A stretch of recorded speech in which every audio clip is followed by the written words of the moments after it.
The first memory I have regarding a US election was on January 20th, 2009. My teachers brought me and my classmates out to the library where we met with the rest of the students in our school. Our library had a large open space in the center, and they had set up an old CRT television for us to watch in the middle. I watched as a man walked up to a crowd.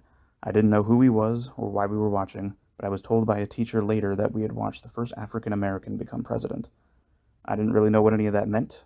The United States until that point was just kind of the gray blob beneath the colorful provinces and territories of Canada, much like the blue blob that was the ocean. I just knew it was a country, vaguely. I didn't know what the importance of any of those words were, I just knew that they were important. Looking back, I can understand what all of these things meant, and I am happy that I got to see it. This memory has been one that I've been thinking about lately, and it led me to ask what other firsts were there for other presidents in history. This video, and the one that'll be following it, is about some firsts that each president in US history fulfilled. These firsts can be something that they accomplished while president, something that they did before becoming president, something that they did after becoming president, something about them as an individual. Doesn't really matter. I'm just kind of loose about the rules for myself. I just wanted to avoid things like first president from insert state here, or first president named John.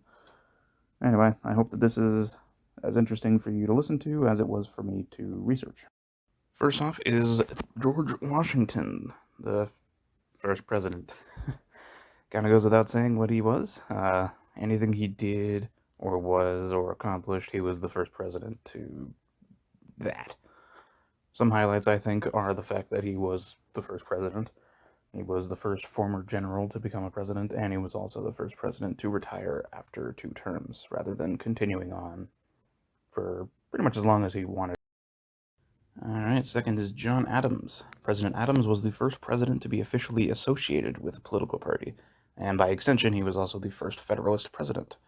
He was also the first vice president to become president, and the first incumbent president to lose an election. Number 3 is Thomas Jefferson. Jefferson was the first president to be associated with the Democratic Republican Party, the first former Secretary of State to become president, and the first president to officially follow Washington's 2-term rule. He was also the first president to run alongside a running mate, after replacing the rule which stated that the person who won the second highest number of electoral votes became the vice president. He did this after Aaron Burr became his vice president in 1801. Next up is James Madison, who was the first president to, at some point during their presidency, not have a vice president. This was the result of the death of George Clinton in April of 1812. This would happen once again due to the death of his second vice president, Elbridge Gerry, the namesake of the gerrymander, in November of 1814. Number 5 is President James Monroe, who was the first former Secretary of War to become president. Number 6 is John Quincy Adams, who, as the name implies, is the first president to be the son of a former president. He also is the first, and to date only, president who managed to lose both the popular and the electoral vote and still be chosen as president. President number 7 is Andrew Jackson, the first president to win 3 popular votes in a row. He was also the first Democrat to become president. Number 8 is Martin Van Buren, the first president who was born within an independent United States, and also the first, and to date only, president who spoke English as a second language. President number 9 is William Henry Harrison.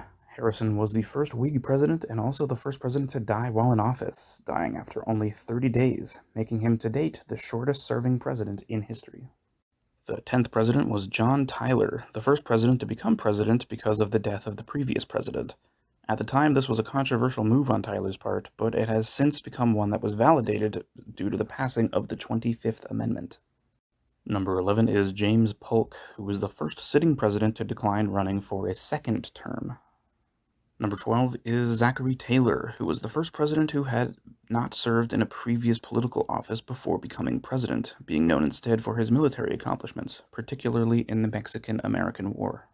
Number 13 is Millard Fillmore, who was the first president to win at least 1 electoral vote as a former non-incumbent president.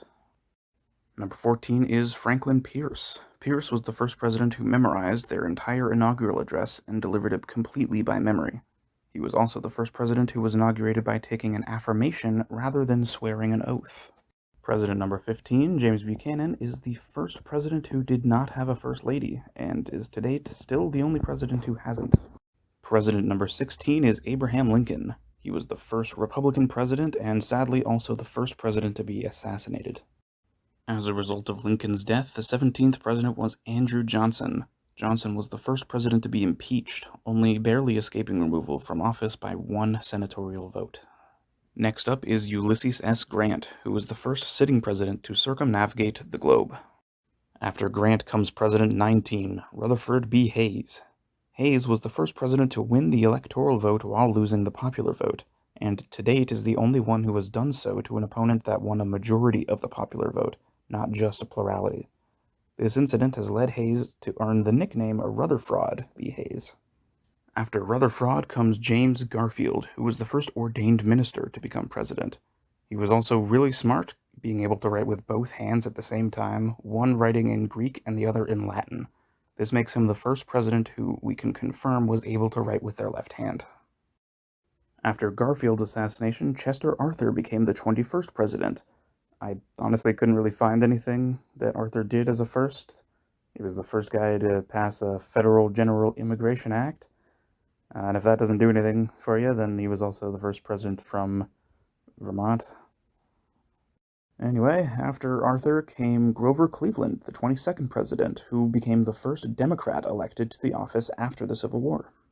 And the final president that we'll be talking about today is Benjamin Harrison, the first and to date only president to be the grandson of a former president, the grandson of former President William Henry Harrison. That'll be all for this first part of Presidential Firsts. Part 2 will be coming out, hopefully, soon. Until then, I've been Outlet, and thank you for watching.